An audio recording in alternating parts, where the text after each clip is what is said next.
Hi everyone, welcome to another tutorial on C language. Today we are going to learn about break and continue statements. Let us start with the break statement. What is the normal way of coming out of a loop? When we are inside a loop, all the statements of the loop get executed, and once the loop has come to the end, it will check for the expression, and if the expression is false, it will come out of the loop. But what if we want to exit the loop instantly? Suppose I want to exit the loop after statement 1. I don't want to execute statement 2 and statement 3, and I don't want to check the expression also. How is it possible?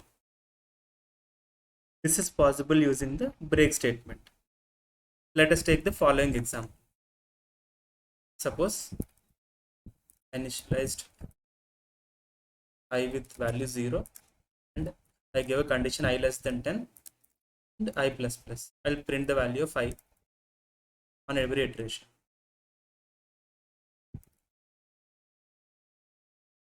The value of I is percentile D I. Okay. Now the loop will run for 10 times exactly. The value of I will go from 0 to 9, and after it is printed 9, it will become 9 plus plus, that is 10, and then I is no longer less than 10 and it will come out of the loop. But what if I want to exit the loop when the value of I is 5? Okay, I can write a condition here. If I is equals to 5, I can break away from the loop. Now once it sees the break statement, immediately it will come out of the loop.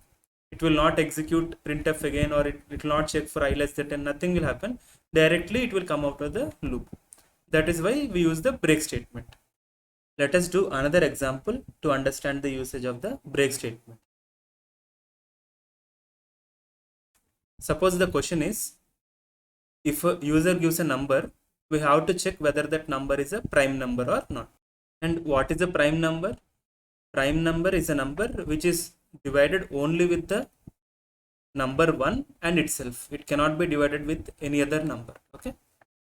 So example 7 is a prime number. So because it can be divided only with 1 and 7, we cannot divide with any other number. Okay. If we have to write a program, what we will do? We will start checking with the number 2 and all the way up to 6. We will check whether 7 is divisible by any of these numbers. Okay, and if it is divisible by any of the numbers between 2 to that number minus 1, it is not a prime number. If it is not divided by any of these numbers, it is a prime number. Let us write this programmatically.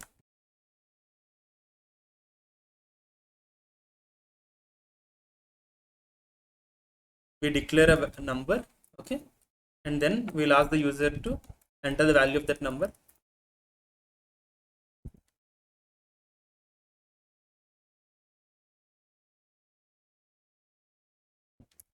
And then we'll read the value of the number which is entered.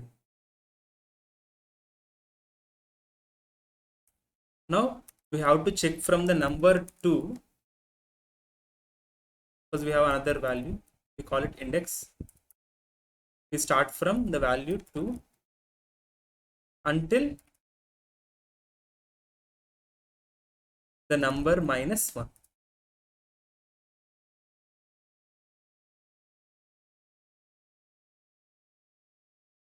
We'll check that if the number when divided with index, if it is giving a value 0, that means this number is divisible by another number apart from 1 and itself.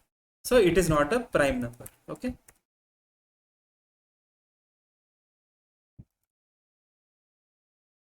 If we execute this program, what are the results that are going to come? Okay. So first, suppose let the user enter a value 8. Okay. The user entered a value of 8. Our expectation is that it will print it is not a prime number.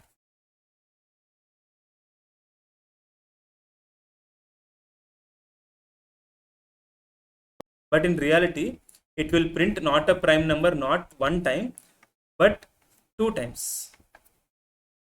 Okay. it will print not a prime number, not a prime number.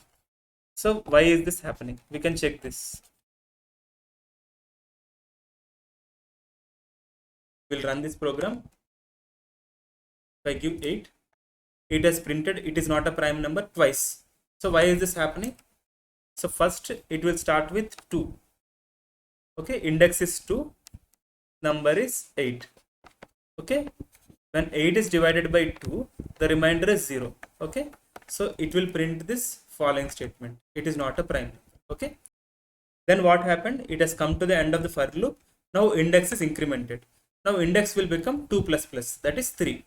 Now it will check number when divided by 3 it is giving a remainder of 0 or not. When 8 is divided by 3, remainder is not 0. Therefore, this statement is not executed. Again, it has come to the end of the loop. Now index is 4. When 8 is divided by 4, the remainder is 0. Therefore, it is printing it is not a prime number again.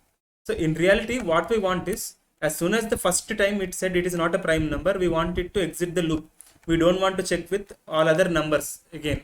Okay, once it is divided by any other number except 2 and except 1 and itself, we don't want to check for any other numbers. So you want to break from the loop. So we can use a break statement. Now it will print only once.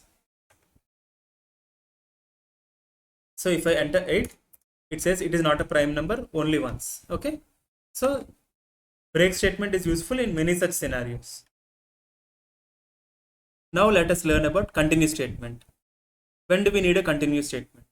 Suppose I am inside a loop and I don't want to execute the statement 2 and statement 3 after statement 1, but I don't want to exit the loop like the break statement, but I want to restart the loop again, check for the expression, and if it's true, again come to statement 1 and execute, so on.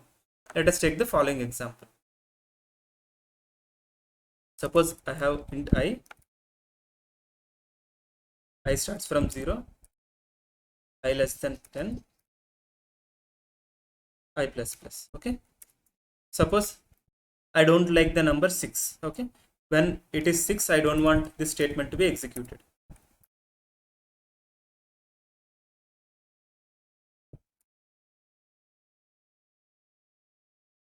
Okay, what I can do, I can check if I is equal to 6.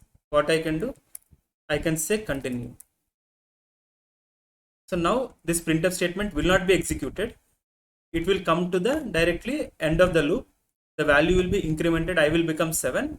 Then it will check the condition. 7 is less than 10. So it will again continue the loop. Now I is not equal to 6. So it will print the value of I is 7. Okay. Let us run this program and check. The value of I is 0, 1, 2, 3, 4, 5. It skipped 6 because when I was 6, we said continue. So this statement is not executed.